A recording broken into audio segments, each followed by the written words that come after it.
Demokratska stranka je danas upravo potpisala protokol o saradnji sa Nacionalnom organizacijom osoba sa invaliditetom Srbije.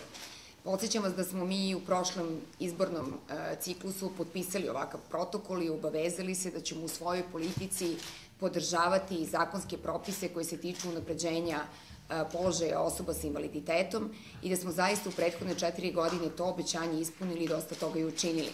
Mislim da je najveći napredak učinjen donošenjem zakona o zapošljavanju osoba sa invaliditetom i da zahvaljujući njemu imamo 5000 novozaposlenih osoba sa invaliditetom u prethodnim godinama. Mislimo da tu ne treba stati i u tom smislu smo se ovim protokolom obavezali da ćemo dosledno sprovoditi sve zakonske propise koje smo usvojili, pre svega nacionalnu strategiju za unapređenje položaja osoba sa invaliditetom, ali da ćemo donositi nove zakonske propise koje će omogućiti lakši život i veću inkluziju osoba sa invaliditetom. To je naše prirodno ubeđenje i uverenje da treba raditi na promociji ljudskih prava svih, na jednakosti i nediskriminaciji i ja se u ime svoje stranke svečano obavezujem da na način na koji smo to činili u ranijim godinama radit ćemo i u budući. Političke stranke, osim u zakonodavnoj oblasti, imaju i veliku ulogu zajedno sa medijima i javnošću u onome što se zove formiranje javne svesti i da u tom smislu će sve političke stranke raditi i ja na njih apelujem na promociji prava osoba sa invaliditetom, njihovoj vidljivosti i njihovom većem uključenju u društveni život. I zato sve ove aktivnosti imaju i taj dodatni značaj van izbornog podizanja svesti o njihovim problemima i načinima na koji možemo da im pomognemo. Naime, mi smo ovu praksu imali i na prošlim parlamentarnim izborima i tada smo potpisali takođe sa Demokratskom strankom.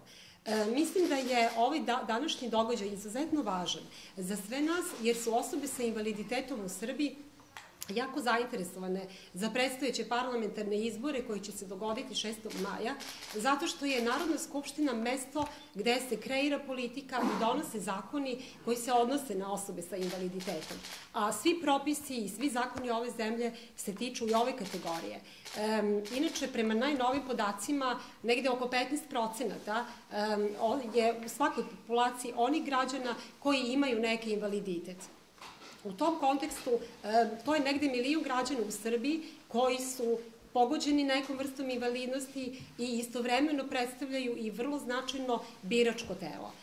Tako da je ovaj događaj i ovaj način saradnje sa političkim strankama za nas izuzetno važan i mi očekujemo da će i ostale političke partije takođe potpisati ove protokole i da će, kao i Demokratska stranka, podržati primenu mnogih propisa koje je država Srbija donela.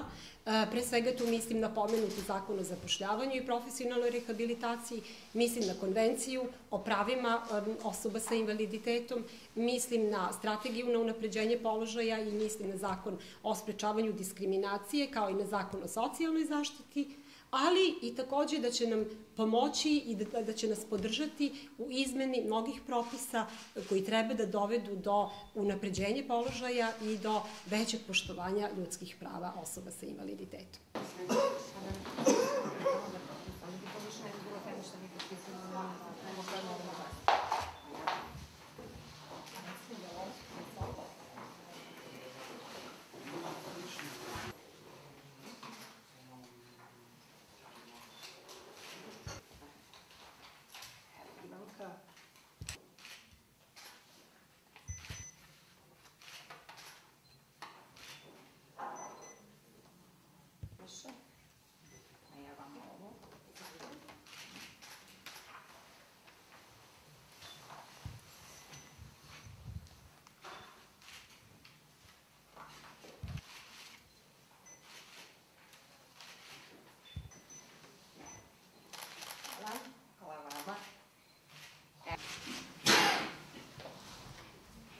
Eto.